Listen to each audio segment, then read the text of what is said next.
What's up, everybody? It's Wero. Today we have Ryan Phillips in the studio, locked in. He's a power slap contestant, contender, athlete. Not sure what they call themselves. Let's find out. What's up, man? What's going on, brother? How you doing? Good.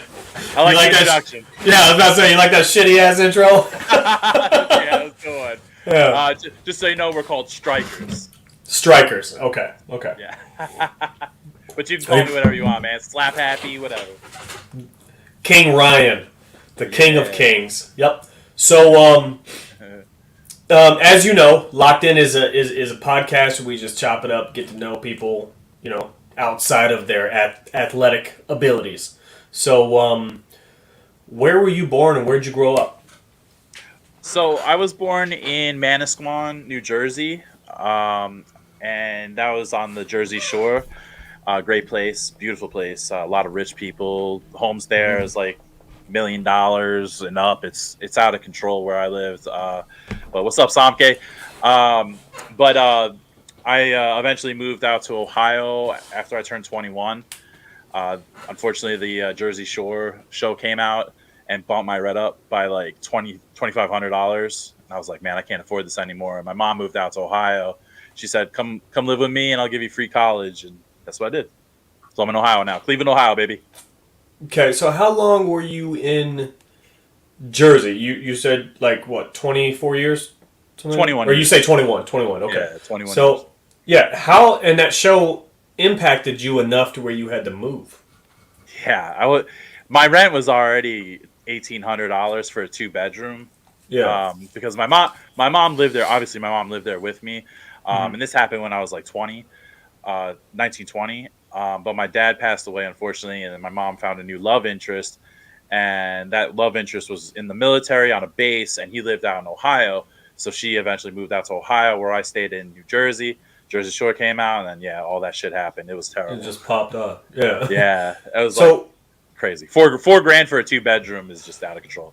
that's nuts. Yeah. Just because a show was filmed there. A shitty show at that. It was not that good of a show.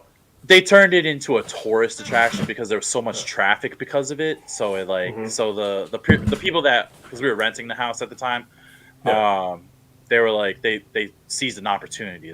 They thought, so they were like, we'll get these guys out, we'll sell the house for double the price, get rid of it. Yeah, that sucks because that happens to a lot of people. Yeah. That's why I bought my house. Yeah. Make that, smart. So, at your younger years, let's talk about your younger years. You said your dad passed away. How old were you when he passed away? I was 19. 19. Okay, Yeah. So those formative years, younger years, he was around?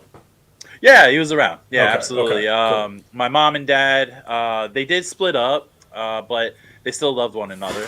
They wouldn't let each other get into any trouble or anything like that. My dad protected my mom.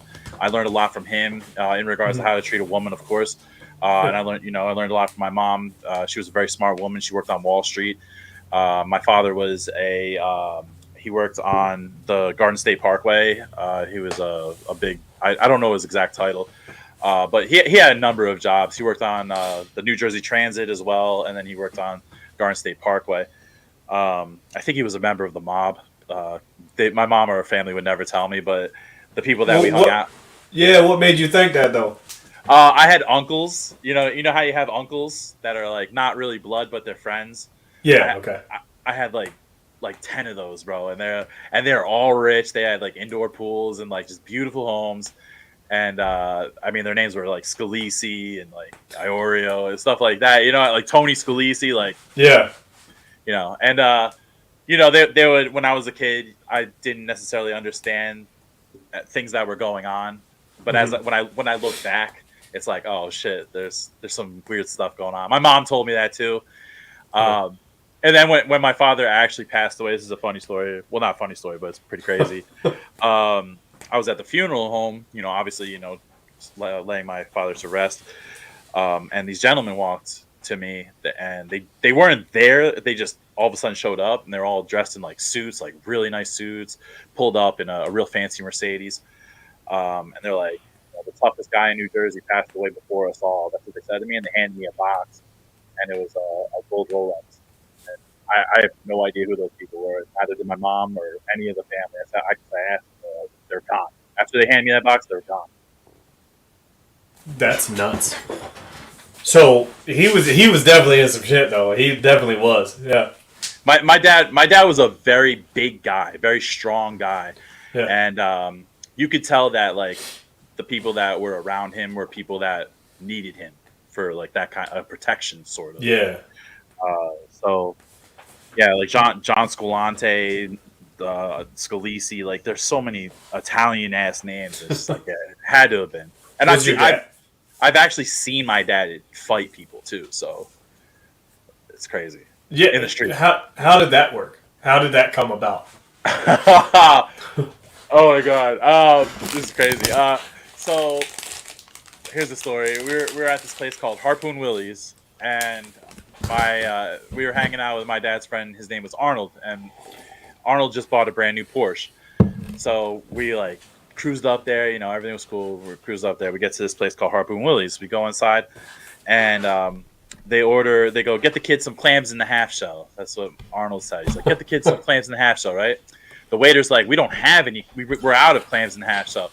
Arnold lost his fucking mind and like literally like picked a fight with the waiter.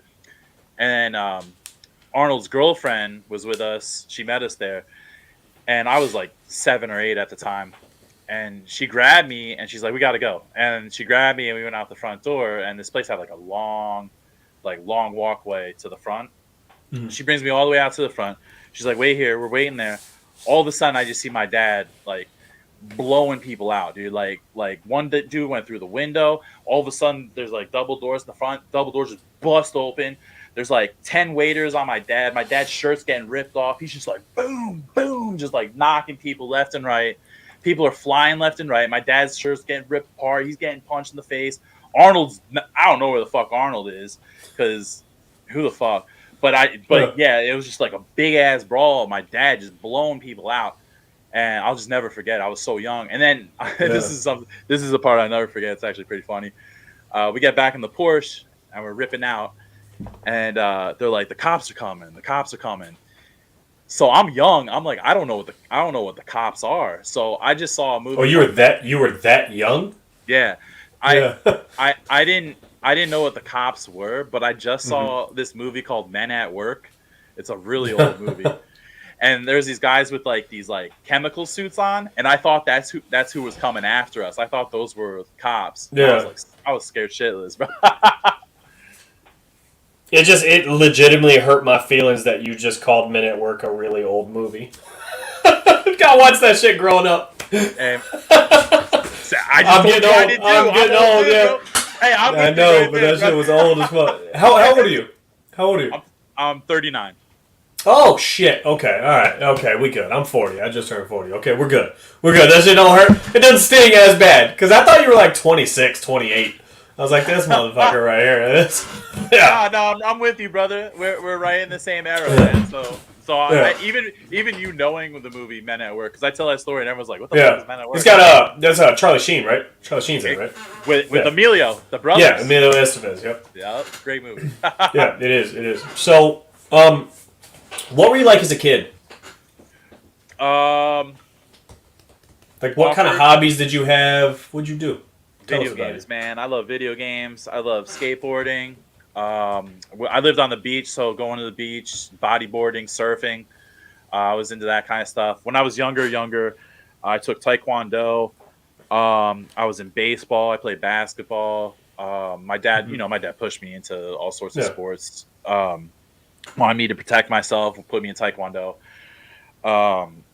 But I was a wild guy, I was fun to be around. I was like the class clown. Like I won class clown. And oh shit, sorry, Samke. Yeah, right. Wow. We all thought you was young as fuck, bro. I know everyone thinks I'm so young, and I don't know. I don't know what to do. It's that silky complexion. Smooth. Yeah, it's that portable sauna I guess. Mm-hmm. Keeps me good. But I was like I won class clown in the school yearbook. You know, I was like that guy. I was just the funny guy. I was fat. I was out of shape. I was funny. You Yeah. know. So you had to be funny. Yeah, kind of. You Yeah, know. it kind of forces you that direction. Yeah. Right. You want people to like you, so you don't take anything seriously and stuff like that. So, Yeah. but I was always loyal. I was a protector. You know what I mean? Like I would see people like in class get like bullied around, and I would hurt the bully or stick up for them. You know. Yeah. That's So good. That's it was good. a good childhood, man. My parents, like I said, my parents loved each other, so I didn't have that kind of like separation. I could see my dad, I could see my mom whenever I wanted. Yeah. But I was just a wild child. Like as I started to grow up more and more, I just got more wild and wild. And I wouldn't necessarily say it was the crowd I hung out with. I think it was just my natural progression. Yeah. In that progression, do you feel that push you to combat sports? Because let's just we can stop right there and put a pin in that part of it. I want to talk about your progression into combat sports. Yeah. Do you like a lot of guys? They grow up with very rough childhoods, and that's what pushed them. But you sound like you had a solid childhood, nothing too crazy. So, what do you think it was that pushed you that direction to want to strike another human being just for fun? Um, it's funny you put it that way, saying just for fun, because I don't know if it is just for fun. Like I said, I was the protector, so like in school, I was protecting a lot of people. Like I had a lot of friends, and there was always like one, two, or three people that would mess with me. But when they mess with me, I'd fight back. So during school, like even I think it was second or third grade. I think third grade, my mom had to be placed as the permanent Custo- lunch aide. Yeah. The permanent lunch aide for me, because in recess or at lunchtime, I would get into fights all the time. Like I was just fighting people, no, regardless. It would just be for something stupid, or I would just want to kick them, or some stupid. Um, but around that age too, my dad pushed me to go to Taekwondo. So that for me, like I was sparring in Taekwondo. This guy, his name is J.H. Kim. He was pretty hardcore. He would make us like do like push-ups on our thumbs, and if we didn't do the amount he told us to, he would hit us with a kembo stick. And like there was some pretty, I don't know if my parents even knew that shit was going on, but it was pretty intense. Like so, but eventually, obviously 1993 rolled around. Me and my dad had one of those scrambler boxes where you can watch all the pay-per-views and stuff. Yeah. And we watched UFC 1. UFC, and, and my dad loved it. Because my dad, he's a fighter. He was a nutcase, you know. Yeah. So we watched the UFC, and then we would be like, oh my god, bare knuckle, dude's tooth flying out his face, and like freaking out, like holy shit. All the groin stumps and shit. Ah, yeah. Yeah, It's nuts. Yeah. That's so good. Oh, it's so good back in the day. And I mean, it's still good now, but back in the day, it was just a different animal. But I guess you don't really realize, but subconsciously seeing my dad so happy, like watching something like that, I guess it like had an effect on me, because I like my dad's my hero. My mom and dad, my heroes. So even though he's got a whole ass family you don't know about, like a whole bunch of uncles and shit that you just barely met. right. I've only met, like I knew one of my uncles for like a day. But I don't know. And then as far as progression into my adult life and stuff like that, I got real bad, man. I got into shape. I was lifting weights. I was getting wicked confidence. Girls were liking me and stuff like that, and I was just out of control. I did slanging dick all over the place. Well, that and just like fighting everyone. Like I just did not give a shit. Like I would cause so many problems. Like it's funny because my buddy, shout out to Kevin Technosky, I haven't talked to my buddy in years, and he brought it up today. He said he went to Fallujah, Iraq for a tour, and he goes, dude, I wasn't scared at being shot at because me and you used to drive your car like at Mach 1 speed and like go everywhere, and you used to scare the shit out of me. So I that's how crazy I was. I was like so crazy that I scared my fucking friend into not being afraid of war. That's nuts. Yeah. Yeah. Yeah. It just is what it is.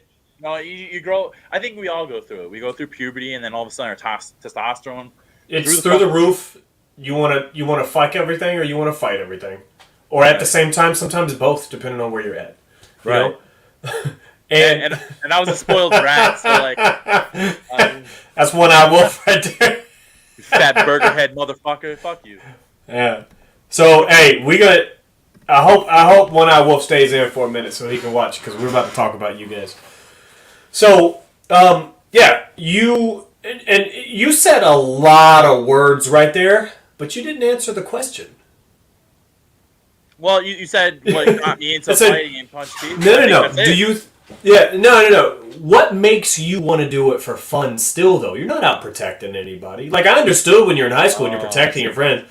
What makes you want to do power slap or compete in fighting or anything right now? Like, where do you think that drive comes from? Because, like I said, a lot of these guys grew up in violent households, so I understand it. They need that. They need something. But you grew up in a solid household. You know, you watched your dad. Obviously, he had. I don't want to call him violent, but he had some tendencies for sure. He was angry. You know? He was angry. Bro. Yeah. He was. So but it doesn't sound like he wasn't beating you for no reason. You know what I mean? So so he wasn't a violent man. He just didn't mind being violent when the time came. So, like that's what I was asking. What do you think drove you to go there? Yeah, I gotcha. So, as far as to speak on power slap in and of itself, I was watching, looking it through the internet, seeing all the fights and whatnot, and seeing how ridiculous that was, and then watching the progression into what Slap Fight Championship with JT Tilly. Seeing as how it became more regulated and whatnot, I was really interested. I know I'm a really tough guy. I know I can take a hit. I've taken 10 to 20 shots bare-fisted to the face once and didn't get knocked out. And then, so I knew I was really tough. So I saw this guy, Wolverine, who's my coach on Power Slap, and just seeing him, it was like an anomaly. Like, damn, this guy's chin is ridiculous, and he's knocking people out, getting championships. I'm like, dude, I could fucking do this. I can get in there and swing, right? Yeah. So I text messaged the Instagram for Slap Fight, and we set it up, but my schedule didn't match with his, and I couldn't get the days off. But then Power Slap came along, and I was like, and they a lot of people didn't know it was the UFC, but the Gary DeFranco hit me up from the UFC, and he's like, "This is the UFC." Yeah. I was like, "Oh shit!" So I guess my motivation right now is still to fight Wolverine. I'd love to fight Wolverine. Darius is now over there too, so now we got two legends that I want to fight. And obviously, money's the motive, but really the biggest motive for me is just that legacy and putting my name out there and getting legitimacy to my name. Like I said, my mom and dad are my heroes, and I don't have any kids or anything. And I hopefully one day. Congratulations. Hopefully one day. I mean, hopefully one day I do have a kid. And I got a couple extra ones laying around, bro. Oh shit! Man. I'm just kidding. I'd like my own. Oh, they're not watching right now. They're like, God damn it! Yeah, Dad. Yeah, pretty much. But I just want my name. I just want my name to live on, man. I wanted to have some sort of legacy. I want to be known for something. You know what I mean? My life was getting stagnant. I was depressed. My mother passed away in 2018. I'm working. I got a great job. Don't get me wrong, but it was just like it wasn't enough. I wasn't really satisfied. So for the Power Slap thing to come along was really a blessing in disguise. So it sounds like you just enjoy it. Like you don't really need a reason. You just enjoy it. I like that. That's fucking cool. It's fun, man. I have a great ever since that March event we had, which was the first event. Meeting the guys, even fucking One Eye Wolf who's sitting in there. It's just amazing to meet guys like me. We're all different, but we all have that same sort of like drive. Like I don't know. It's It's been a very wild ride, man. Yes, and I'm not gonna lie, man. Of all the fighters I know, the power slap guys, in my opinion, are the most fucking insane. Like, you guys are nuts because, like, it's one thing to get in a ring with somebody to fight them, knowing that you can get hit. It's a whole different situation to step in there knowing 100% you're going to get hit. Not only are you going to get hit, you're going to stand there and let him do it. Yeah. You're just letting somebody slap the shit out of you. It's just the nuts that takes is just huge. It blows my mind. I wouldn't want to do it. I couldn't do it. And I say, I say we are a different breed of person to do something of that sort. Yeah. For me though, it's just I think it's great. I think when you get hit and you can take it, and then you look in the person's eyes afterwards, because my last opponent, Dwayne, he clocked me with bombs. I mean, these things were huge, and I swear, like if Dwayne, if you're watching, I'm sorry, but I swear his face turned like white, the whitest I've ever seen when he saw that he didn't knock me out, and it was like crazy, dude. I'd never seen anything like that. It was awesome. Yeah, I bet you could probably fall in love with that feeling for sure. So yeah. You messaged the Instagram Power Slap Instagram, right? Is that how you said you got on? No. With them? Okay. No. Walk us through how that whole thing came about. Yeah, no, Power Slap. So I had a friend who knew the executive producer of The Ultimate Fighter, and he told my friend that he was looking for people because he was starting a slap league, and my buddy was like, yeah, I got the perfect person for you, because he knew I was trying to go into slap fight championships. So he gave him my name, and then Gary DeFranco got in touch with me through text message and said, "You want to do this?" And I was like, "Yeah, I definitely want to do this." So there was no hesitation. Yeah. Especially for the UFC. I mean, if someone from the UFC comes up to you and says, "Hey, I got a job for you," you do it. Even if you're just getting people's waters. I get that. I'm not mad at that at all. Yeah, bro, right? Yeah. So, fuck yeah. No brainer for me, man. And obviously look how it turned out. It's pretty fucking sweet. I'm here with you, bro. I've been watching you for over a year now. Oh, this is not the first time you've said that. That shit blows my mind because it's so cool to hear that. I appreciate it, man. Absolutely. So you contact them, you get set up. Walk us through going through there, and then your first. Hold on. Did you say 619 the hardest puncher on the West Coast? You feel? No, he's not. 619 does not punch that hard. Sorry, that threw me off track for a second when people are talking 619 up. He's with them pillow hands. So you walk into Power Slap. Walk us through that first time, and walk us up through your first match. Okay. So I mean, everything was kind of crazy. Obviously, Gary's told me he was from the UFC, but still, you don't. I mean, it wasn't really hitting me. To be honest with you, today it still doesn't really hit me what I'm doing. But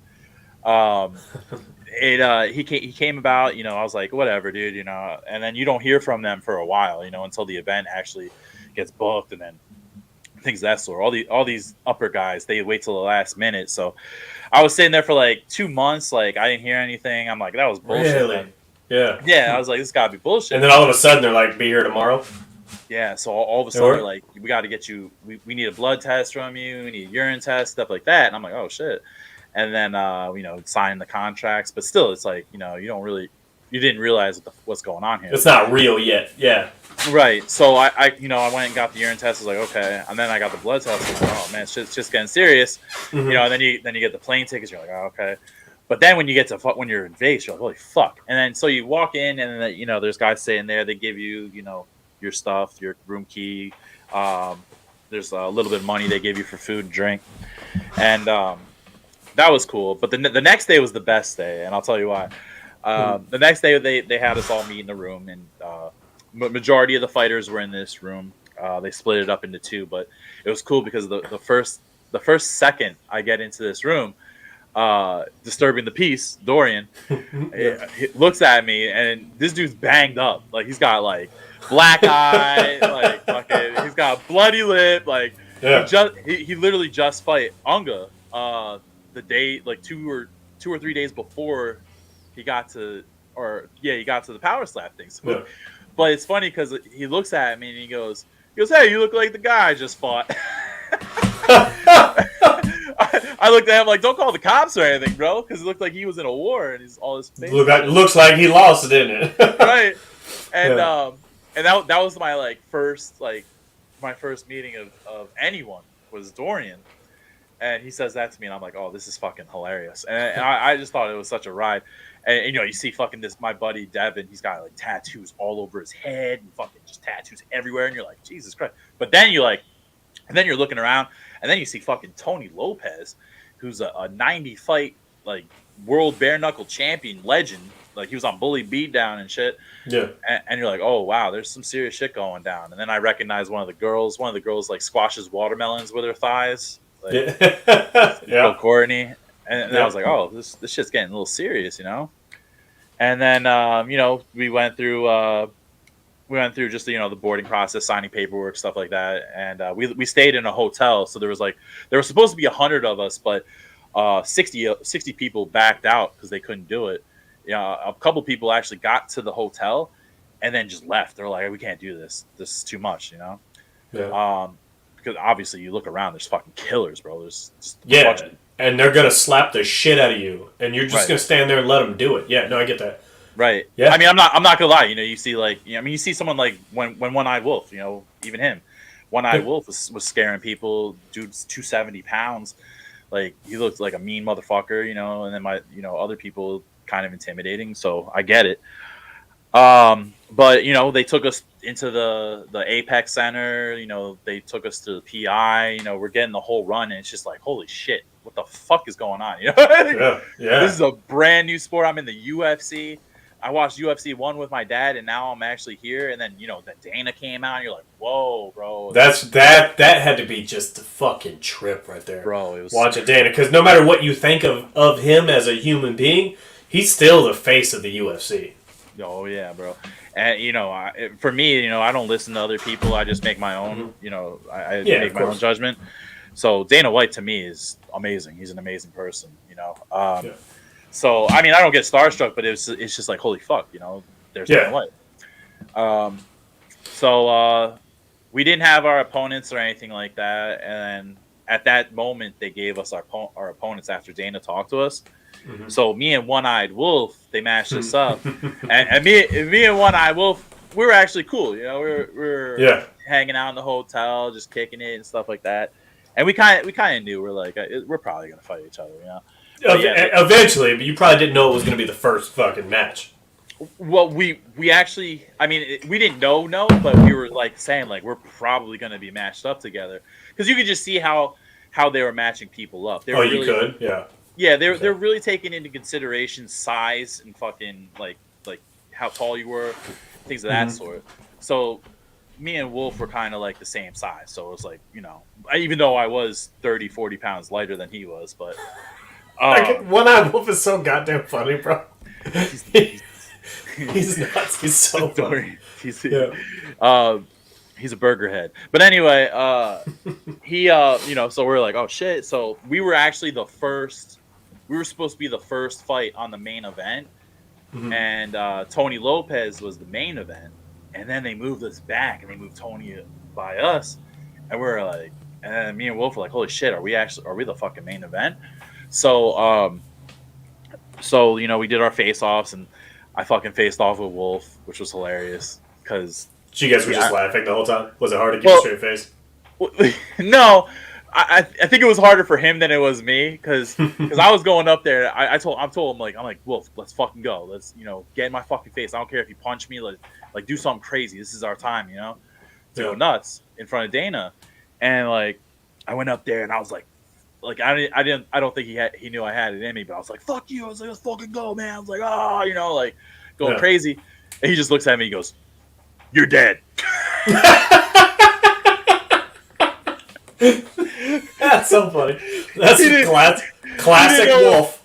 Yeah, he didn't know what else to say. But obviously, during the match, he went wild. But yeah, I wouldn't have it any other way because you know what, Wolf is a fucking nutcase, and I used to be like a nutcase, but it was great to have him as my opponent because he brought it out of me more. Brought that energy, yeah. Right, and during the match, it was kind of like he saw me do something. He was like, "Fuck that! I'm gonna outdo him." And then I saw him do something. And I was like, "Fuck that! I'm gonna outdo him." And it was just like this back and forth, like fucking like rivalry. Me and him just back and forth, gritty battle, man. Like he hit me so fucking hard, bro. That guy, and I hit him so fucking hard, and we're both standing, and we're just going back and forth. Bro, hey, hold on, right here. I want to show everybody this. I don't know if you saw it. This is the thumbnail. So this is One-Eyed Wolf there on the left, and this is Ryan right after One-Eyed Wolf slapped him. And then you smile. Like, walk us through that. It was just nuts. It was one of the coolest fucking moments of the event right there. Because he slapped the fuck out of you. Yeah, bro, he really did. So he did. Yeah, so I got the coin flip, so I hit him first. So I hit him first, and he completely fucking ate it, and it was fucking crazy because I thought, I'm like, damn, like I'm like, who's the fuck's gonna take my slap, bro? How did that feel? Were you slightly? Was it debilitating? Were you like, fuck? It was exciting. It was exciting because I literally thought I could lay it. Like, I mean, I'm most guys, obviously I get a clean hit, I'm gonna knock your fucking ass out. I've knocked people out with one hit before in my life, like plenty of times. So I'm confident, blah blah blah. But no, here I am up against this fucking monster who eats the shit. And I'm like, what the fuck? I'm like, and you can see me, I'm just nodding. But that was like, I gained so much respect for him. I was like, holy fuck, dude, this, but I was like, wow. I was like, yeah, this is going to be a war. Because I know if I see it coming, I'm not getting knocked out. I mean, if you hit me from behind or something, okay. But if I see it coming, I haven't been knocked out, knock on wood. Yeah. So I me and Wolf throughout the whole week we were like fucking with each other anyway. So I saw that and I'm like, fuck, I gotta outdo him. He's fucking, eating, eating the fucking... He's so animated, too. Yeah, eating his burger head. And so I was like, all right, let's go. So they put the fucking baton behind me and shit, and I had to put my defenses down. And Wolf winds up, and boom, hits me. And the way that I was doing my defense for Wolf was I was kind of like rolling with it. So he fucking hits me, and he changed his style. Like I saw his style before, and it wasn't great, but he like learned more throughout the week from other people, and he got like a really good style. So I didn't expect him to like fucking whammy me so hard. So it like surprised me, and you could see me like I was standing there and I was smiling, and the reason why I was smiling was because I was fucked up. I'm not gonna lie. It was he fucked me up like that one hit. So I was like, fuck. So I just smiled there for a second. I recollected my thoughts. I think after you see me done smiling, I kind of like go like this. It's because I pretty much came back too, like almost. And that's when I did the whole behind the hair, the slick back. Yeah. So that was funny too. Yeah. So I'm like I'm glad it happened that way because really I don't know how I did that because I was fucked up. I was like, I got smashed, bro. Like because when I turned my head to roll with the slap, it created so much whiplash, and I was just like burn, and it was like holy fuck. And I'm not saying I've never been hit that hard before, but I mean, like you said before, just standing there and waiting to get hit like that, it's gnarly. So different. And was that your first competition you'd ever been in? Yeah. That was my first One-Eyed Wolf. That was my first like. That was my first like haymaker not defending. Like it was just like it was crazy, man. It was really And crazy. So what happened with your next hit? So he hit me. My next hit, I straight up like everyone said I think my third slap was the best, but Wolf told me my second one was the best, and kind of looking at the tape, it kind of looked like it maybe was but I think my third one was the best. But my second hit was a good one, man. Like I fucking got him in the jaw. You know, his eyes kind of like fluttered a little bit, but Wolf, man, he's a fucking monster, bro. He came back, and then you see him, he's like, yeah, I eat that. Yeah, I eat that. Yeah, I eat that. He's like, you can see he was like kind of works it up. Like as he realizes he actually did eat that. Yeah, because he's like standing there like this, like looking at me like that, and because I heard his jaw, but Wolf being the showman is like, I ate those, and he was like, I ate those. He's like he's working out his jaw at the same time, so it didn't look like he was hurt, but he was hurt for sure. And then he fucking cracked me again, and because of the first one was so crazy, the second one made me fucking like wobble back, man. He definitely got me wobbling, but it was my defense was I didn't know how to defend, right, really. Like there's definitely a learning curve to this. Oh yeah, there's a skill there somewhere. Like people don't realize it, but there's a lot of like little complexity. Speaking of which, since we're going to talk about a skill set, Coyote would like to know what do you have to say to people who don't see these as power slap fighters as legitimate combatants or athletes? What up, Coyote? First of all, I watch your fights. You're a badass dude. Indeed, he is. But I was, if people don't realize that we're athletes or combat sports combatants after this show, I mean, there's something wrong with you. I work out just as hard, if not harder, than some MMA athletes. I put in the time, the work. I definitely do things that are out of my comfort zone, and I'm taking hits. And there's a lot of different variations of, you're cutting weight. You have to make your weight class. You have to follow rules. You have to be a professional in public. Obviously, I'm representing the UFC and Power Slap. Dana So are White. you like are you a permanent employee right now of them? Are you under contract for a certain amount of time, or just that filming? So the March event it wasn't necessarily for spots in the house, but it was for getting contracts, and I was one of the recipients of a contract. Oh, okay, dope. Yeah, so awesome. I'm under contract with them, but no, I mean we're athletes, bro, through and through. I mean, we all want to better ourselves. We are all going into the gym. We're all working out, sparring. Blood, sweat, and tears, man. I mean, what constitutes being an athlete? You have to ask yourself that too. And I think we hit a lot of those notches. And if you want to hate on it, just hate on it. But people are turning around. The people at the top who are making this tribalistic behavior of just hating it for no reason, it's kind of going away. But it's going to take a little bit of time. UFC, it will. The beginning times of the UFC, everyone was like, "This is barbaric. People are going to die." Shit like that. It'll go away eventually. And nobody's died yet, but. Exactly. If somebody's gonna die, it's gonna be a power slap. Like, you guys just stand there and slap the fuck out of each other. Hard as shit. Like, some of you guys are huge.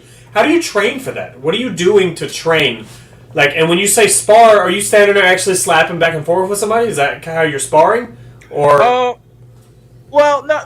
mean, people are starting to do things like that. Like, during the show, we took pool noodles, and we would hit each other with pool noodles. And that would help with not flinching, because we just stand there, get hit with the pool noodle, So you're not allowed to flinch at all? No. Well, you have a very small window that you can like move your head, but if the entirety of the slap doesn't connect as it should, where the person lines up, then that would be considered a flinch. Gotcha. Okay. As far as working out, I work out my neck a lot. I work out my shoulders, that whole area. Yeah. But as far as my slap, obviously I'm doing arm workouts and stuff like that. But for me, I work everything. I do 2 muscle groups a day when I can. I'll do boxing. I'll do some sparring and boxing, and that's more or less what I'm talking about. Sparring, gotcha. Okay. Yeah. Going on and putting the headgear on, and putting some rounds in. Maybe put the hands down a little bit, let them hit you a couple times. Feel that, Get a used feel to for that. it. Yeah. Yeah, get used to that rattle. But quite honestly, I'll just be 100%. There really is no set way of taking the hit. I think it has to deal with the person. You either got it or you're not. There's a lot of people that have been in MMA fights, could be 20-0. You step to the table, you get one hit, you're knocked out. I mean, MMA experience didn't help you there, Yeah, and there are fighters that Street Beef's guys had in there that got knocked out, and I'm just like, I know that person could take a punch, but it's different when you're just standing there letting somebody do it. It's fucking nuts. That's what I'm saying. like the Duva's the fucking man, but he did get fouled on. So Duva, shout out to Duva. He's a beast, and I can't wait to see him come back. But you say he got fouled on? Yeah, he got. So when the guy wound up and threw his slap, he completely twisted his torso and his body. Oh, gotcha. And lifted his legs up and fucking cracked him. Yeah, I didn't see that comment, by the way, but I don't know. Oh, yeah. Daniel said, and Daniel is the owner of Heart in the Fight, so he's my producer. He puts all this shit together. Yep. So from what I've seen, it seems like some UFC fighters have an issue with power slap because they see it as direct competition to fighters in general getting paid more. Which, I mean, that's legit. Yeah. And you can't argue with that. But my thing with fighter pay, and because that's like a big issue, you sign up for it. If you don't like your pay at that time, why'd you sign the contract? You should have negotiated. And I would like to, just to play devil's advocate for that, where do you want to fight at? You've made mention the UFC is the place to be several times. You know what I mean? So if that's the goal, but they're not paying people, they're using their power to get fighters for cheap. You know what I mean? Does that make sense? Like if that's the place everybody wants to work, you know what I mean? If they have that brand, but know your worth too. I mean, yeah, okay, true. You put your foot in, you get in, right? You're in. Good shit. There's a clause in your contract saying you can renegotiate your contract if you feel like it. Yeah. So and Francis Ngannou's doing just that right now. and you know what? So, and he should. Yeah, that was the definite proper thing to do. It didn't work out in his favor, but then again, it may work out in his favor. It might be later. Yeah, he might be able to come back later. I mean, once somebody knows you're willing to take your talents elsewhere, if he goes and boxes right now and makes $15 million in a boxing match, then he played. Bro. Yeah, he absolutely plays cards right. And I'm not saying the UFC's doing anything wrong. I'm just saying what's the average fighter pay? I mean, they're making $50,000 maybe tops, and after everything comes out, you've spent 12 weeks, maybe 16 weeks training and stuff like that. Right. For me, even if I did have the skill set to be a professional fighter, which I don't, but even if I did, it's not the money doesn't match up. You have to do it because you love it, Yeah, I think you're absolutely correct. With me, it's kind of hard for me because I have a full-time job and it's a great job. Mm-hmm. I get paid a lot. What do you do? I'm a sales administrator for a company called Nordson. So everything that you use, computer chips or in the hospital or veterinary equipment or anything really, it's crazy. But we sell that or we create that. Oh, okay. We have patents and stuff like that. So, but yeah, I mean, if you don't have a job like me, of course, yeah, going and doing these things once, twice, 3 times a year, for how much money we're making, it's probably not beneficial. You're not going to be able to live off that for sure. But I don't know. I guess you just have to play your cards right. You have to know your worth. I mean, a lot of the guys that complain about fighter pay think they're worth more than they really are too. I mean, there's a lot of variations. Yeah, that's definitely a reason. Like if you're not putting asses in seats or selling pay-per-views, you can't demand a higher price. You know what I mean? Like if you look at somebody like Conor McGregor, the top 10 highest selling pay-per-views, he's in 5 of them, 6 of them, something like that. Yeah, so crazy. So he can demand whatever he wants, right? And probably get it. But yeah, you're right. I mean, if you're not selling fights and you don't, you don't have the clout, the pull, the leverage. You know. Yeah, you just can't take people at face value. You have to really think about it a little bit. You know. Yeah. Like who are you talking to that's complaining about money? You know, is it ranked number 165? You know, it's like, yeah, right. So, what is next as far as the power slap goes? You've done two matches, correct? 2 fights. Right. And how many rounds did those fights go? How many rounds? How many times have you had the fucking shit slapped out of you? 6 times in total. So 6 times in total. Yeah, I had 3 rounds with Wolf and 3 rounds with Dwayne. You're not gonna knock me out, that's for sure. What's your record right now? Do they only do 3 rounds? Do they stop it at 3? Yeah, they stop it at 3. The match with One Eye Wolf I thought was 5 rounds because they said the main event gets 5 rounds, but they like switched it at the last minute on me, so I got mad. But my record unfortunately is 0-2. The One-Eyed Wolf fight, I got a win bonus, so they kind of like the refs and the judges didn't really know how to score it, so they kind of like fucked it up. So they gave me a win. It was a really close fight. I don't care if I lost, but it was a great fight. And then this last fight I just had on the show, I actually tore my bicep completely off the bone, and then I fucking had a tear in my left arm too, but I didn't tell them that. But I went in there and fought anyway because I wasn't gonna let them not have a heavyweight fight for the season, since it was the first season. So I was like, fuck it, let's get me in there. I don't care. I'll use my left. So I was only like really 20% in that fight. So and it was a close fight. I should have won. If you watch the replay, the guy fouled me twice, and I got called for a foul, but he fouled me twice, so I probably would have won if it got called correctly again. But I think they know that too. But the future with me in Power Slap is bright. I'm going out to Vegas here this Monday. I can't tell you what I'm doing in particular yet, but it's pretty big. It's pretty awesome. I can't fight because I'm still recovering from my bicep injury. Like that's a torn bicep off the bone is a 6-month recovery or some shit like that. That's a long time. Yeah, I'm not gonna be good till June, man. So. God damn. Yeah, it's pretty gnarly, man. But I got a lot of respect from it. But yeah, next week I'll be there. I'm not gonna fight, but I'm definitely gonna be there. So you'll see me, especially on the March 11th. There's gonna be like a Rumble pay-per-view kind of fight. It's free on Rumble.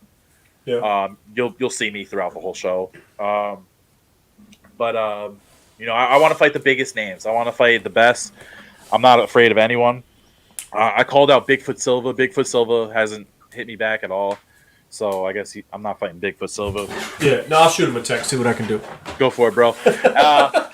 We made this whole call out video and everything. It's on powerslap.com. I think it's on UFC too. But I called him out. I called him out flat out. I called him a chump. Whatever you want.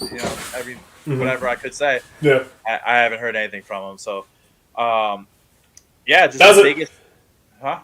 I was going to say, at one point in time, he was a very dangerous individual. I don't know how much he still trains or does right now, but he was very dangerous about 10 years ago. And in this sport, he's still fucking dangerous, man. You never know. That guy. Yeah, good point, because you got to just stand there. Right. He could get the coin toss and have a gnarly windup, or vice versa. I could get it. Yeah. But he's still a threat. So, one more question. Not one more, probably multiple, but this one. So, you've been slapped 6 times, you said. Yeah. And I'm not going to ask you how much you make. However, thinking about how much you made for those 2 fights and dividing that by 6, or each one of those just getting slapped in the face, is it worth it? Let me see. Is it really worth it? That's a fucking good. That's one of the best questions I've ever heard. Wow, I'm trying to think of like. And if you want to say the numbers, you can. I'm not going to ask you because that's your business. And I don't even know if you can say the numbers. But yeah, it was worth it, bro. I mean, I made a lot of money. On the TBS show, they paid us, man. They did really good. Like I said, like people complaining about fighter pay. I just don't see it. I'm getting. Well, that's why they're complaining, because you guys don't have a problem with it. Power Slap guys are taking all the fucking money. well, but then again, I hope no one's really watching from Power Slap, but I have a whole different setup. Like I have a different contract. I have like Oh, so gotcha. like Yeah. so like Don't. so like I can't promise you that nobody from Power Slap will watch this. There's a chance. There's a chance there's gonna be 80 other people. Yeah, DTP's here. I mean, these locked in episodes only get about 100 views, but I don't know who's watching. So I don't care. Be careful. We all know we got different contracts. There's different people. Yeah. You could be like me and the One-Eyed Wolf. We had one of the best fights. Dana White said it was legendary, Hall of Fame type. I mean, you're gonna pay more for people that do shit like that. 100%. Yeah. Right. Like, so what you're saying is you and One-Eyed Wolf are just rolling, like you just throw money on your bed before you have sex with your girls. Like that's how much money you have now. No, I won't say that much. No, not for the fight pays good.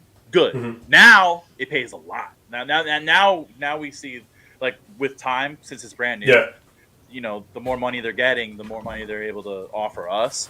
Okay. So it's getting better. But the TV show, the TBS show, that was just like, that was a big chunk, like bam, like right on my. No shit. That's what I'm throwing on the fucking bed. Yeah. That's super cool. Yeah. But there's opportunities there. I mean, it's like we said before. If the UFC comes knocking on your door and says, "Hey, I have a job for you," it's like the UFC can spring into so many different things. Yeah. So once you can tell people like, "Hey, I'm with the UFC." I mean, look, I'm sponsored by Just Blaze Clothing. Terp House. Shout out to Terp House, sponsored by them. There's just a lot of things rolling in that make it very lucrative, worthwhile. Yeah, and lucrative. Yeah. Right. Okay. No, that's a phenomenal answer to that question. I like it. So, and this weekend you have something you're doing that you said you can't talk too much about. After June, you said June or July. What do you have lined up around that time? Do you have anything lined up, or are you just waiting to see what happens?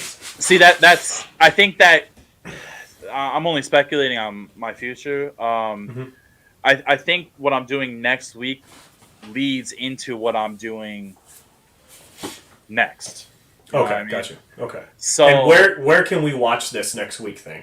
And you can download the Rumble app. Rumble is a alternative to YouTube. It's a it's a more free platform for people to put their content on. It's a little less constricted. Yeah, I think we have quite a few people on there. Yeah, it's like where YouTube is like really hitting you with like these new strikes and won't allow you to curse and like shit like that. Mm-hmm.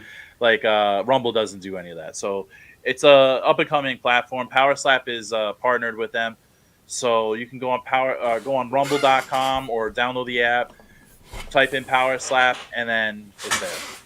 Yeah, Daniel's got a good point right here. The stigma of defenseless fighters waiting to get their head rattled is difficult to grasp for the public and Congress. And I'm not going to lie, it's difficult to grasp for me too, even as somebody with fights.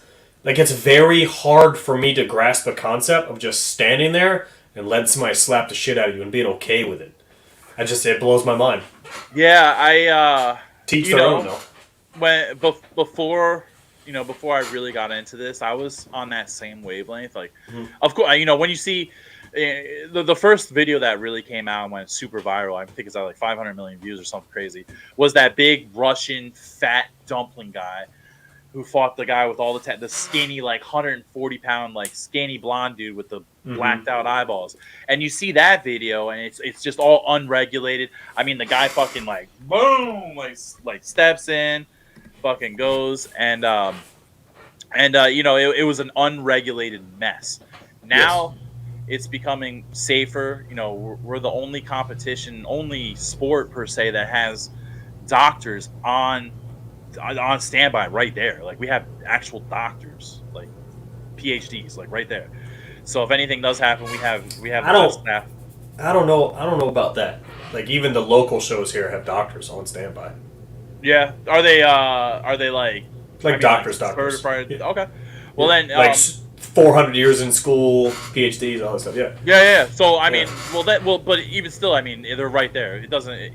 For the first or the last, whatever, we still have all the medical staff that we need, and we have the professionals there. So that's that. The rules make it a lot safer because when you start torso twisting and using your legs to twist, you're lifting up your feet. That's when you're not getting a slap. You're getting basically a right fucking hook. You know what I mean? Yeah. So when you plant your feet and you don't move your feet, it's a lot less power. It still looks crazy, but you gotta think it's just a slap too. I mean, me saying it's just a slap is crazy to say. It's just a slap, but I mean, it's not a punch. So yeah. And I don't think the CEO power slap helped either when he stated that closing your eyes was a defensive posture. Yeah, I mean, probably not. It doesn't help. Well. Let me just make this clear. Closing your eyes is not the best defense. You don't want to close your eyes. You want to watch that slap come to you. DTP knows. My boy DTP, what's up, baby?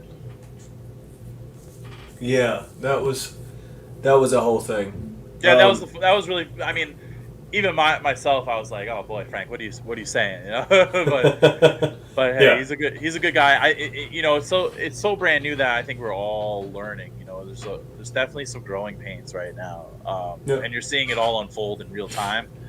But it's getting a lot better, and it just keeps progressing, and then eventually it'll be like the UFC, where now you have your set rules, you have the proper equipment, everything in place. It just rolls like a fine oiled machine. And who better? Dana White, Yeah, I mean, again, say what you want about the man, from the general public, but he did help build the UFC into what it is today. Absolutely. So, and then I'm going to ask one more question. Anybody in the comments, if you guys have any other questions, let's have them real quick. But thanks, Daniel. Yeah. When are we going to see you in the yard sometime? In the Street Beefs yard? When are you going to jump in there with somebody? Throw down a little bit. Oh, shit. Well, let me just first of all say I love fucking Street Beefs. I've been watching Street Beefs for when it was just fucking what's his face, Scarface, in the yard putting on beef fights. Like, they were just all beef fights. Like, people like, this guy fucking called the cops on me and I'm gonna kick his ass, in those days.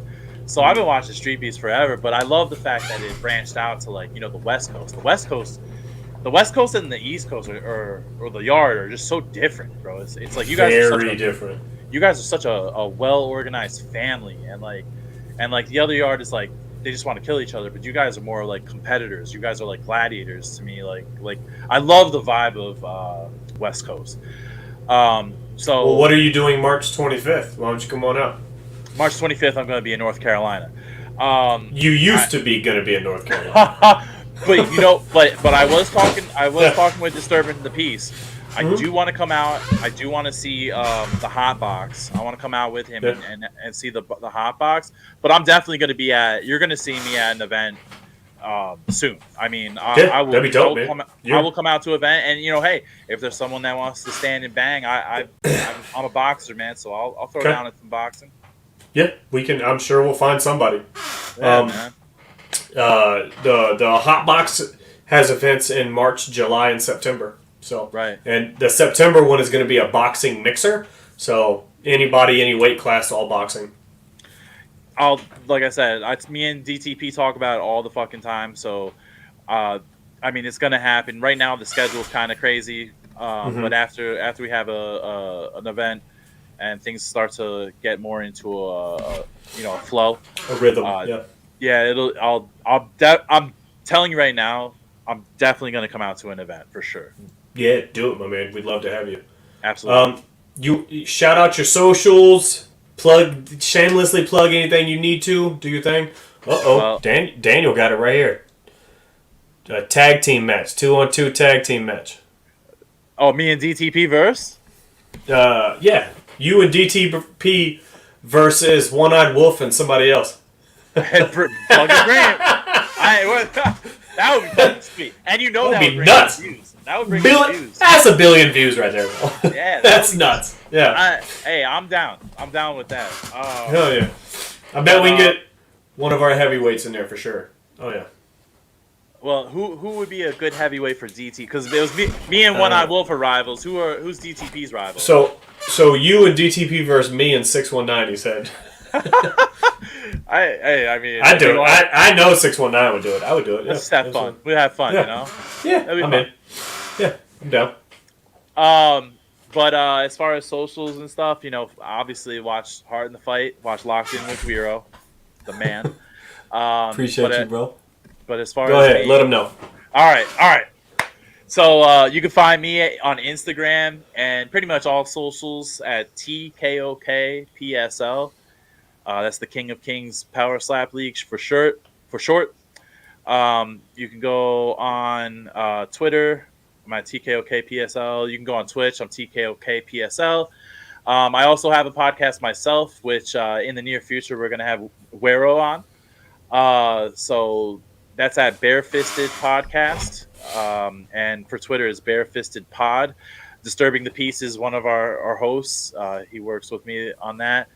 So and we also have Street Beefs guys on, whenever we can. Battleborn was on. Like I said, Wero was coming on. We'll have tons of Street Beefs guys. I love Street Beefs. But just check me out on powerslap.com. Watch me on TBS, on the TBS show. Our last episode is next Wednesday at 10 o'clock after AEW. Myself, you can find out more about me. I was on the After Slap show on Rumble. It's an hour-long show for Power Slap. I was on that. But that's pretty much it, man. You just come on and join the ride, bro. Let's go. Dope. Thanks, my man. I appreciate you being on. Everybody go follow him. He posts some cool-ass shit. And definitely we'll be in touch here shortly. 619 will jump over and be on your podcast here soon, man. Oh, Chop it yeah. up with you guys I would love. Yeah, for sure. Yeah, I'd love to have the Mexican cowboy and Wero on. And, I want to, before I go, it was definitely an honor being on the show, man. Like I said, I have been watching you for a while. I've even watched your fights. Thanks, I'm a big fan. I appreciate you. That's awesome. That you had some really good questions. That one question was really good. Is the money worth it? I tried. Think about it. I was like, wow, that's good. But Thanks, great interview, man. And it's a pleasure meeting you, man. All right, brother. You too. You have a great night, and I'll hit you up here very shortly. All right. See you guys. All right, bro. All right, guys. Appreciate you tuning in. Ryan, super cool guy. Appreciate you being on. And next week, I believe we got Jimmy Fit. So stay tuned. You guys have a great night.